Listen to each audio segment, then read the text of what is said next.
아멘. 요한복음 1장 19절에서 28절까지 말씀 봅시다.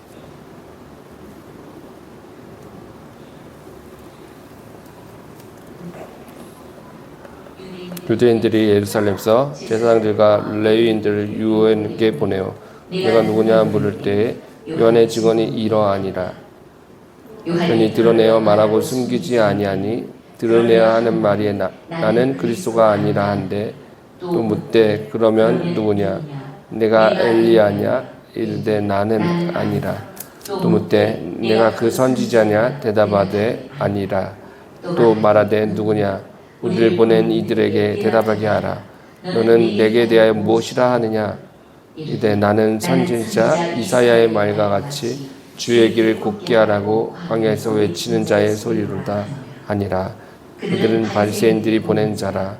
또 물어 이르되 네가 만일 그리스도도 아니요 엘리야도 아니요 그 선지자도 아닐진데 어찌하여 세례를 베푸느냐. 요한이 대답하되 나는 물로 세례를 베풀거니와 너희 가운데 너희가 알지 못하는 한 사람이 있었으니 곧 내 뒤에 오시는 그이라. 나는 그의 신발끈을 풀기도 감당하지 못하겠노라 하더라. 이 일은 요한이 세례 베풀던 곳 요단강 건너편 베다니에서 일어난 일이니라. 아멘.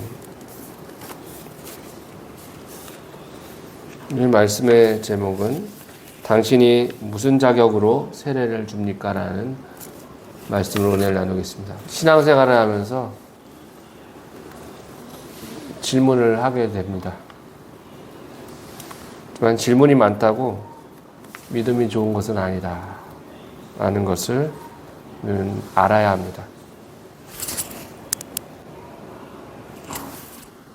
사람은 질문을 통해서 그 마음의 생각을 드러냅니다.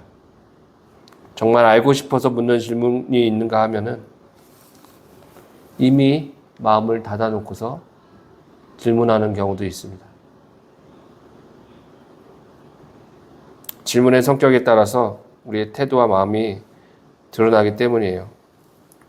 오늘 말씀에 보면은 예루살렘의 종교 지도자들이 세례 요한에게 묻는 장면이 나오고 있습니다. 당신은 누구입니까? 처음엔 참 경건해 보이는 질문처럼 느껴집니다. 말씀을 사랑하는 사람들이 하는 질문처럼 보입니다. 하지만 이 말씀을 잘 읽어보면 이 사람들이 하는 질문이 단지 그가 누군지 알고 싶기 때문에 하는 질문이 아니라는 것을 알 수가 있습니다. 그것은 판단하고 자기 기준에 맞추려는 그러한 질문이었다는 것을 우리는 알게 되는 것입니다. 오늘 세례 요한에 대한 이야기는 우리에게 단순히 역사적인 사실이나 인물을 소개하는 그런 것이 아닙니다. 오늘 말씀은 하나님 말씀 앞에선 인간의 태도에 대해서 드러내고 있는 말씀입니다. 그리고 우리가 어떻게 말씀을 받아들여야 하는지를 보여주는 장면인 것입니다. 우리 세 가지로 묵상해 보도록 하겠습니다. 따라서 말해 보겠습니다. 성경의 문자만을 붙드는 것이 아니라 하나님의 뜻을 분별할 수 있어야 합니다. 유대인들은 연달아서 질문하고 있어요. 네가 그리스도냐? 네가 엘리야냐? 네가 그 선지자냐? 3번 질문하고 있습니다. 그들은 성경을 잘 알고 있는 사람들이었습니다. 하지만 자기 생각과 전통만을 붙잡고 있어서 하나님의 뜻을 알 수 없었고 구약 성경에서도 그 성경을 꿰뚫고 있었지만 문자적으로만 그들이 이해하고 해석하고 있었다는 것입니다. 이들의 질문 속에는 단순한 호기심을 넘어서 자신들이 기대한 메시아가 세례 요한이 자신들이 기대한 메시아인지에 대해서 확인하려는 것이었습니다. 그런 마음과 또 만약에 자신들이 생각하고 있는 그 메시아와 그 기준이 다르다면 받아들이기 어렵다는 판단이 담겨 있는 것입니다. 세례 요한은 그들의 질문에 모두 나는 아니라 라고 얘기했죠. 그리고 나는 누구인지에 대해서 이야기하기를 나는 광야에서 외치는 소리다 라고 말하고 있어요. 이사야 선지자가 예언한 대로 주님의 앞길을 예비하고 있는 광야에 외치는 소리로 자신을 소개하고 있습니다. 이 한마디는 충분히 깊은 의미를 담고 있습니다. 세례 요한이 하나님이 보내신 자이며 하나님의 때가 다가왔다. 말씀 그대로 그는 자신이 메시아가 아님을 밝히고 자신이 예언된 그 이사야 선지자가 말한 광야의 소리다. 곧 회개를 외치는 사명을 수행하고 있다는 것을 지금 이야기하고 있습니다. 그럼에도 불구하고 분명히 하나님께서 보내신 세례 요한에 대해서 그들은 받아들이지 않았습니다. 왜 그랬을까요? 네가 엘리야냐라고 물어봤을 때 그 유대인들의 생각을 우리는 잠시 짚어봐야 됩니다. 말라기서에 보면은 하나님께서 말라기 선지자를 통해서 내가 엘리야를 보내리라 라는 말씀이 나오고 있습니다. 엘리야가 어떤 사람입니까? 하늘로 불말과 불병거 속에 휩싸여서 하늘로 승천했던 사람이죠. 그런데 그 엘리야가 다시 올 것을 말라기 선지자가 예언하고 있는데 실제로 엘리야가 온다는 얘기입니까? 아니면 엘리야의 영과 마음을 가진 사람이 온다는 얘기입니까? 그렇습니다. 두 번째입니다. 실제로 엘리야가 온다는 얘기가 아니에요. 실제 그 승천한 엘리야가 다시 올 것이라고 문자적으로 믿었던 자들이 바로 유대인들이었다는 거예요.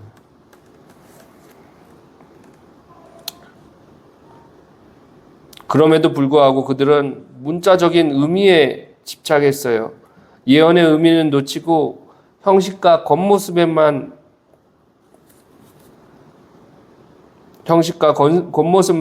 따졌습니다.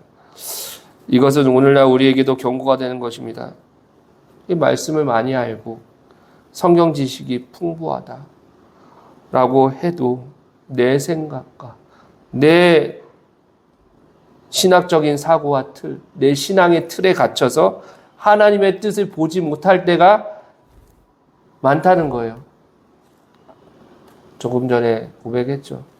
우리가 그렇게 하나님 말씀을 배우고 공부했다고 하지만 여전히 하나님을 깊이 알 수 없고 알 수 없는 하나님,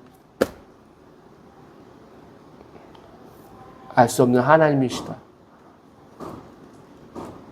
성경 많이 보면은 하나님을 잘 알아야 되지 않습니까? 그런데 우리의 삶 속에서, 우리 신앙생활 하면서 도무지 하나님의 뜻을 알지 못할 때가 많다는 말이에요. 분별을 잘해야 되지만 분별하지 못할 때가 많다는 겁니다.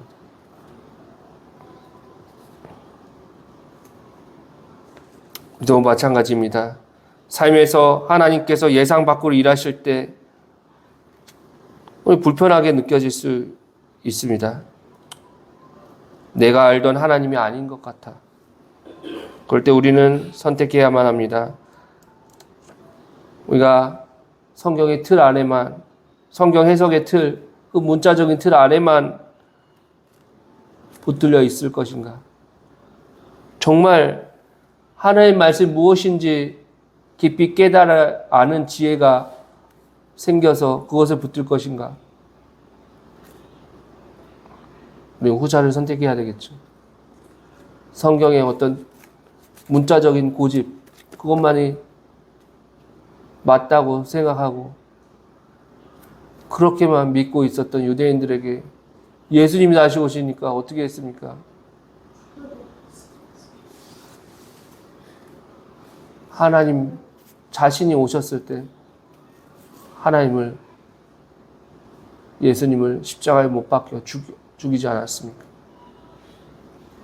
사랑하는 여러분, 이 하나님의 말씀을 문자적으로만 아는 것에만 그치지 말고 말씀 앞에 마음이 열려서 하나님이 어떤 분이신지, 하나님의 뜻이 무엇인지 깊이 분별할 수 있는 그런 지혜가 우리 가운데 있기를 주님의 이름으로 간절히 소망하며 축원합니다.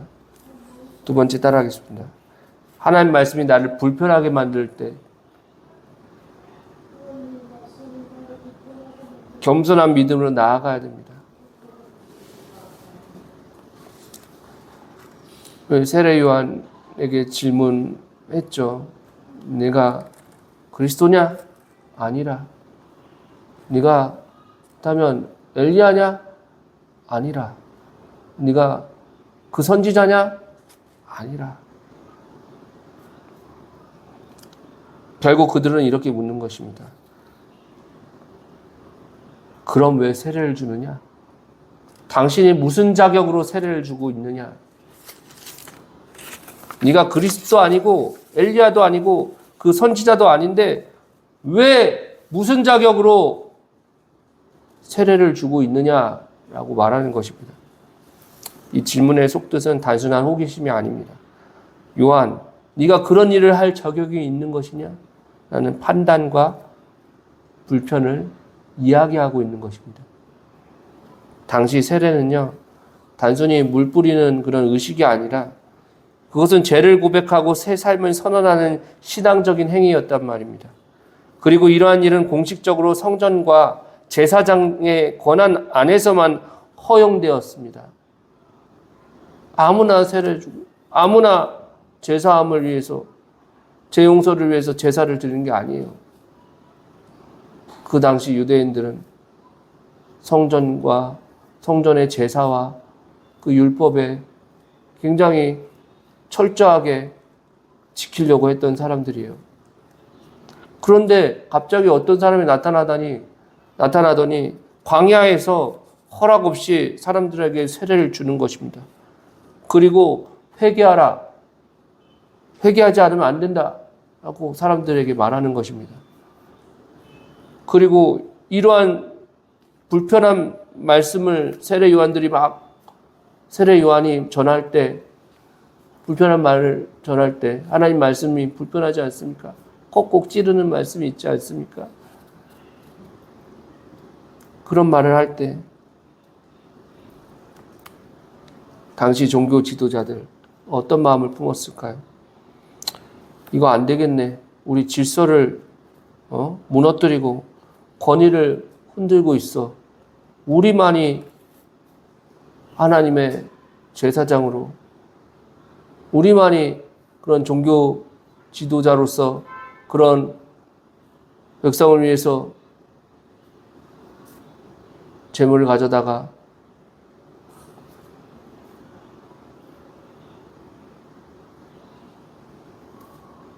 어떻게 합니까? 동물들 죽여서 제사를 지낼 수 있는 그런 자격이 있는데 세례 요한이 그걸 하고 있으니까 얼마나 이게 화가 났겠습니까? 감히 허가도 없이 자격증도 없는 놈들이 이거 해도 되는 거야? 그런 생각을 했던 것이죠. 그래서 불편함을 느꼈습니다. 그들에게는 요한의 말이 편안하지 않았습니다. 그리고 심지어 자신들의 권위에 도전하는 듯이 보였습니다. 우리의 삶에서도 하나님께서 나를 불편하게 하실 때가 있습니다. 말씀을 통해서, 목회자 입술을 통해서, 또 사람들의 환경을 통해서, 사람들의 말을 통해서 나를 불편하게 할 때가 있습니다. 삶의 방향을 바꾸라고 요구하실 때도 있습니다. 죄를 직면하게 하시고 내 자신을 철저하게 비참함을 깨닫게 하실 때가 있다는 거예요. 기존 습관이나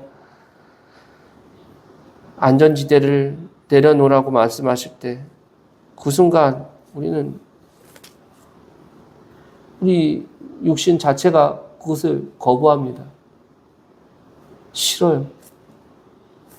내가 원하는 대로 하고 싶고 내 육신의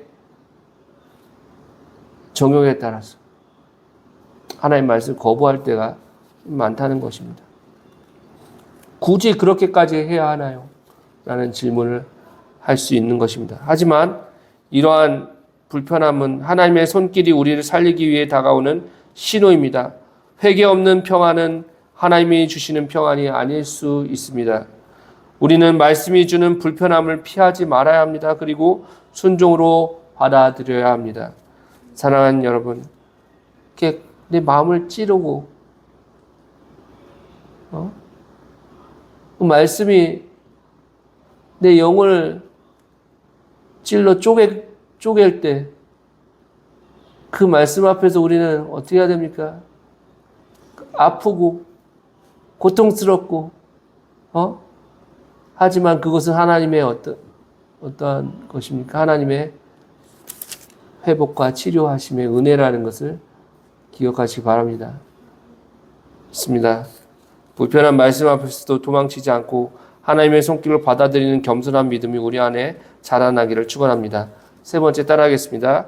요한은 자신이 아닌 예수님을 드러냈습니다. 말씀 한번 봅시다.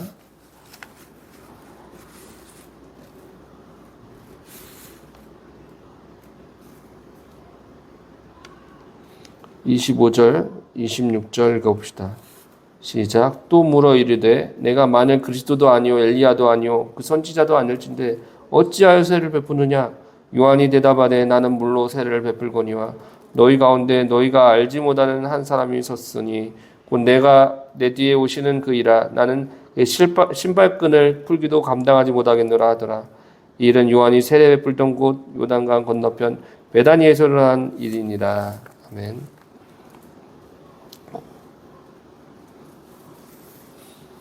왜 세를 베풀어?